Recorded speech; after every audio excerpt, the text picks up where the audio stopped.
We are just about to enter September and we already know what the two new forms for the boss unit of the two newer Lyrical Monasterio ride line out there for the next Lyrical Monasterio booster set. That's really fast, but sure, there are 3 new ride lines within this booster set. But hey, I'm not complaining since, these 2 cards are pretty good. One of them not very much, I would say, but still pretty good. Hopefully, they can be as successful as Thanos after receiving the dress-up mechanic.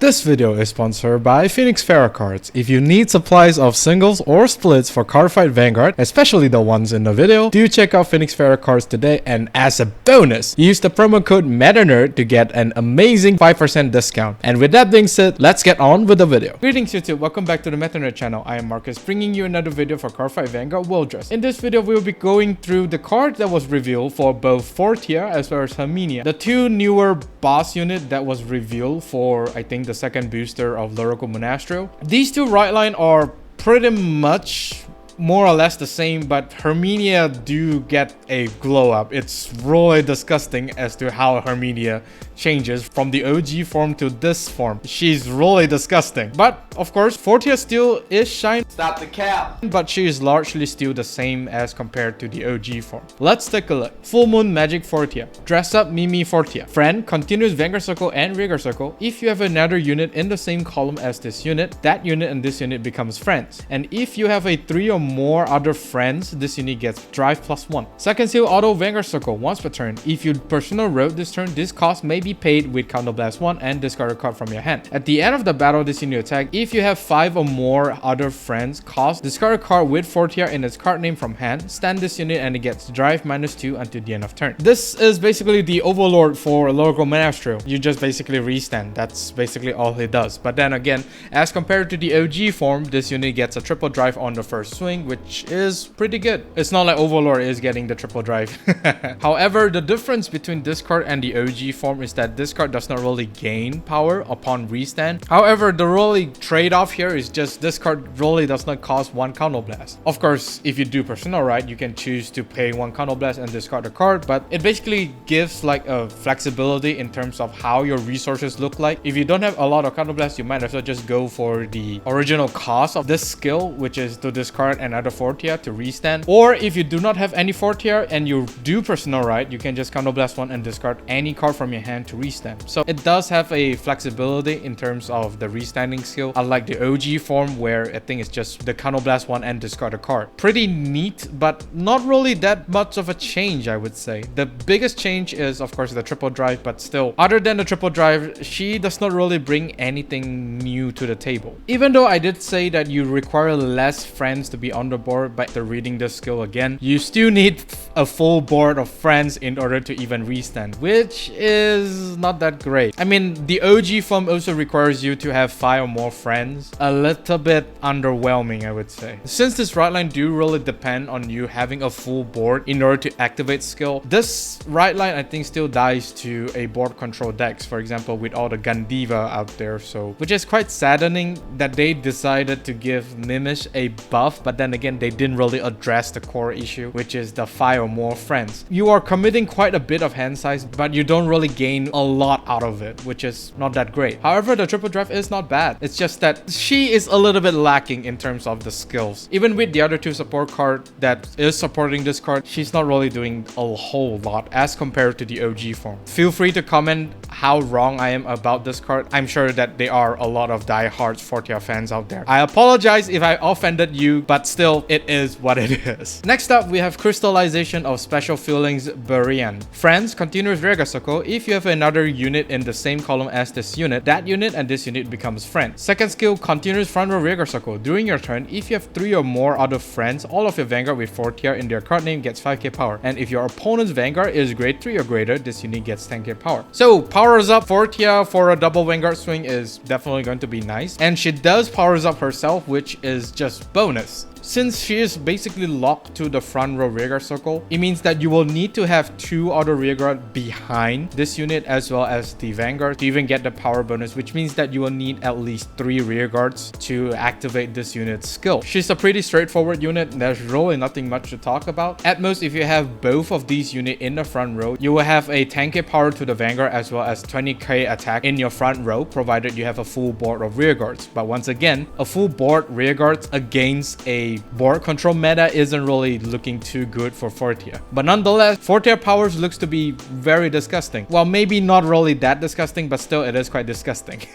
If that makes sense. Next, we have Irresistible Vibes Ember. Second skill, auto rearguard circle. When this unit boosts a unit attacking a grade 3 or greater, if you have a Vanguard with Fortia in its card name, and you have 5 or more other friends, cost Soul Blast 2, and your opponent cannot call Sentinels from hand to Guardian Circle until the end of that battle. So Sentinel Restrict, which is not really that surprising considering how little the change of Fortia is. So with this, giving a Sentinel Restrict is not bad. It basically forces the opponent to hard guard from their hand, which also means that the more power you pump up for whatever this card is boosting and activate her skill is definitely going to be good. However, the downside is that not only is this costing 2 Soul Blasts, it requires you to have a full board of rearguards, full board of friends, to even activate her skill. Something which is a little bit too harsh, I would say. Soul Blast 2 on top of the 5 rearguards, it's a little bit much. Maybe I'm not really that well versed in terms of this deck. Maybe Superior Calling rearguards is like drinking water to them, but then I still feel that it is a little bit too harsh in terms of the requirements to activate the Sentinel Restrict skill. Also, this unit isn't really perfect. What I mean by this is that only one of the 2 Vanguard attacks that this unit is boosting gets the Sentinel Restrict, since this unit only says until the end of that battle, which means that only one of your attacks of Fortia is getting the Sentinel Restrict. So it's a really threatening support. I'm not gonna deny that, but she's requiring a little bit too much in order to gain very little, I would say, because Soul Blasting 2 isn't really a cheap cost. And on top of that, the 5 rearguards requirement. A little bit too harsh, Bushi.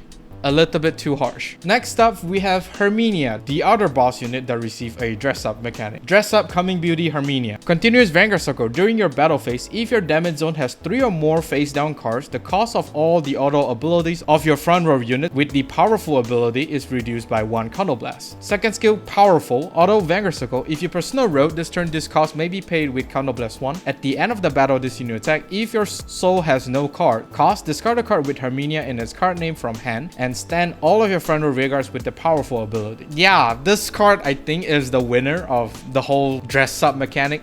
Not to the level of Thanos. Thanos is just really a stupid deck as compared to the other dress up mechanic that we currently have in Lyrical Monasterio. But still, this card basically upgraded the cost reduction skill to a whole new level. The regular Herminia only reduces whatever powerful skill by 1 counter blast, but this dress up effectively decreased the overall counter blast usage of powerful abilities by 4. Yes, 4 or maybe 5, since you are attacking for 5 times. Now notice here why I say 5 is because the cost reduction by 1 counter blast also affects the Vanguard, which is herself, because it only says all your front row units with the powerful ability, which Herminia herself actually is a powerful unit and ability. So effectively, it's only discarding a Herminia to restand your front row rearguards with powerful ability. It's really good, but of course you will need to first use up 3 counter blasts beforehand to even get the counter blast minusing skill. One other thing about this as compared to the OG form is that I think the OG form needs you to use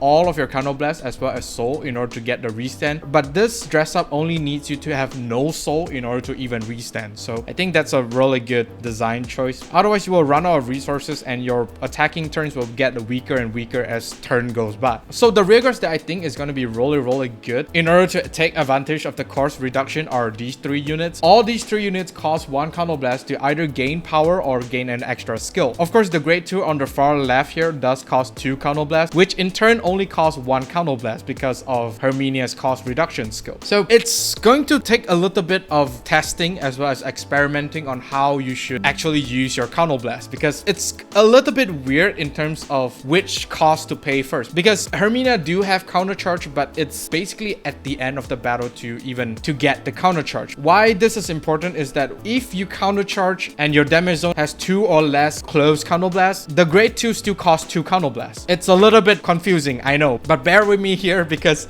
it is that confusing. So I think you will need a little bit of playtesting in order to fully grasp how the interaction should work. But I think the grade 2 is going to be the key attacker for this deck. By increasing the number of attacks for 4 to 5 is actually game changing for Herminia, because at the moment Herminia, it will be only attacking for 4 times, which effectively is like a Bastion deck, I would say. But still, having the extra attack on this deck as well as reducing the powerful ability cost by 1 counterblast allows you to activate a lot more skills than what the OG Herminia is able to. However, of course, once again, this deck is all about resource management. You will need to have a very good understanding on how you should spend your counterblast or soul blast in any scenario, because who knows, the opponent might just give you 5 counterblast right off the bat, and some cards do requires you to have no open counterblast, which is going to be a big problem because you will need to figure out how to use all of your counterblast in one turn, and then the next turn you're going to be in a big trouble. But still, with this Herminia minusing that 1 counterblast, I don't think it's going to be a problem, at least for now. Next, we have Rose of Ecstasy Custodia. Although when this unit is placed on Rigor Circle, if you have Vanguard with the powerful ability, cost Soul Blast 1, look at the top 5 cards of your deck, choose up to 1 card with different card name from this unit and the powerful ability from among them and reveal it. Call it the Rigor Circle if it is a grade 2 or less unit card and put it into the hand if it isn't. If you put a card into a hand, choose a card from your hand and discard it and shuffle the deck. Powerful Auto Guardian Circle. If you have a Vanguard with Herminia in its card name and your soul has no cards, this unit gets 5k shield. This is a Soul Blast one to dig out more pieces, is pretty nice, and it does helps Herminia with the requirement of not having soul at all, which is really nice. You are either going to be able to superior call either another grade 2 or a grade 1, or you can just get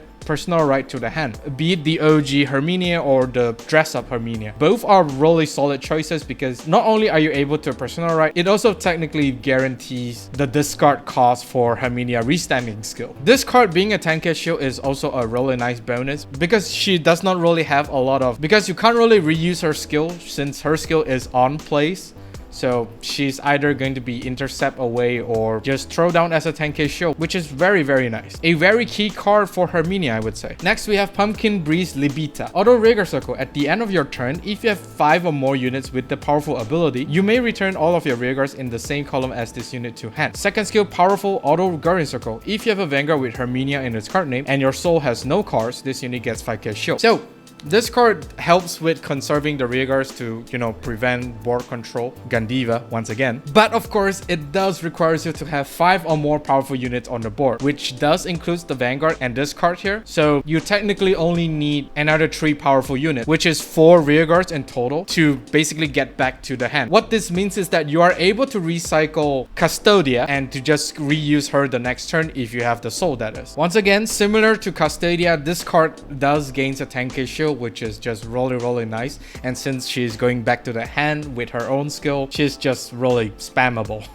She's a really good card. And of course, since you do have a heavy reliance on you not having any soul at all, it's probably a good idea to play that basically just uses soul quite aggressively to unlock all of this unit's skill. They are really good, but once again, resource management is key for a Herminia deck. And that is all for this video. Do let me know down in the comment section of what do you think for both of these boss units. Personally, I think Fortia gets the short end of the stick. She doesn't feel as powerful as Herminia. Herminia definitely takes the cake for this set because she's just really that good and provides a lot of power up for Herminia deck. Do like and subscribe if you like this video, and of course during the bell notification icon so that you don't miss a video I upload. With that being said, I'll see you all on the field. Even when you feel low, you can still go. Even when you feel slow, you can still go. Even when there's no hope, you can still go. I never answer to no, man, I still go.